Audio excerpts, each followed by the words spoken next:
आट बलात्कार गरी मार्न सक्ने रहेछ कत्रो आट एकैछिन फोन आयो छोरी बेहोस भनीमा आमा जङ्गल पुग्दाखेरि आफै अचेत बनिन दैवले नि राम्रो मान्छे छानी छानी जाल चारजना नरपिचास भयो उनको काल बुबा उता परदेशको खाडीमा आफ्नो छोरी लास बनी झाडीमा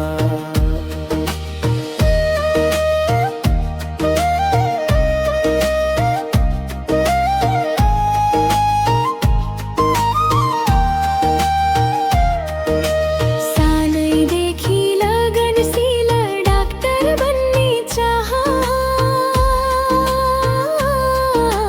पापीलाई प्रगतिले हुँदो रहेछ डाहा फुल जस्तै हुर्काएको छोरी छैन साथमा कठैवर तडपी तडपी रुदो होला आत्मा आखरी त्यो आमाको बाको आँसु ढलफल छोरी सम्झी आँखै अघि आउँदो होला झलझल बोल्छ छाती रात दिन सम्झेर छोरी टोलाइरहन्छ आम्बाबा रुन्छन् एकोहोरी घटना सुन्दा मन रुन्छ धर्केर मिल्छ भने आऊ नानी फर्केर